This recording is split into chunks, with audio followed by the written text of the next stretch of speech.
అరే మిత్రమా, ఇలాంటి గుండెలు జల్లుమనే క్రైమ్ వీడియోలు మీ కళ్లలో థ్రిల్లర్ సినిమాలా కనిపించాలంటే మన ఈ ఛానల్ని సబ్స్క్రైబ్ చేసి బెల్ ఐకాన్ని గట్టిగా కొట్టే. భర్తను చంపిన భార్య, ప్రియుడితో కలిసి హత్య. భర్త గొంతు నులిమిన భార్య, ప్రియుడు డెడ్ బాడీ బాత్ రూంలో పడేసి డ్రామా. మూర్ఛపోయాడని నమ్మించే యత్నం. కొడుకు ఎంట్రీతో సీన్ రివర్స్. విచారణలో వెలుగులోకి అసలు నిజం. ఎఫైరే కారణమని తేల్చిన పోలీసులు.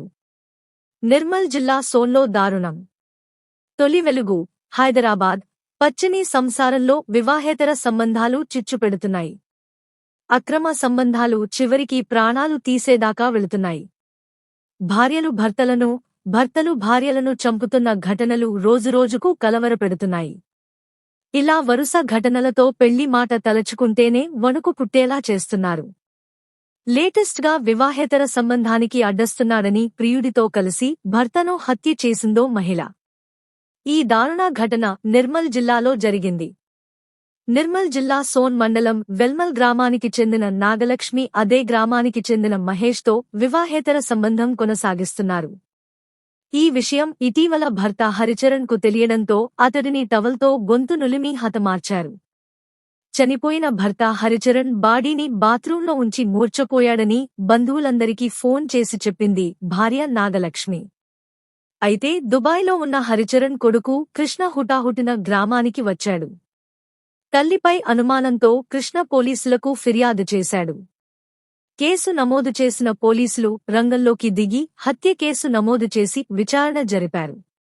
ఇద్దరు నిందితులను అరెస్టు చేసి మీడియా ముందు ప్రవేశపెట్టారు. జాగ్రత్తలు మరియు సలహాలు. వివాహ జీవితంలో అనుమానాలు, వేధింపులు ఉంటే భాగస్వాముల మధ్య బహిరంగ చర్చలు జరపండి. కౌన్సెలింగ్ తీసుకోండి. మానసిక ఒత్తిడి ఉన్నప్పుడు కౌన్సెలింగ్ తీసుకోండి. హింస, బెదిరింపులు ఎదురైతే వెంటనే పోలీసులకు 100 లేదా మహిళల హెల్ప్ లైన్ 1091కు ఫిర్యాదు చేయండి. కుటుంబ సభ్యులు ఒకరినొకరు నిఘా పెట్టుకోండి.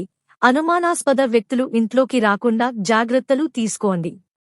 మద్యం, గొడవలు ఎక్కువైతే మానసిక ఆరోగ్య నిపుణుల సహాయం తీసుకోండి. విదేశాల్లో ఉన్న కుటుంబ సభ్యులు రెగ్యులర్గా వీడియో కాల్స్ చేసి పరిస్థితి తెలుసుకోండి.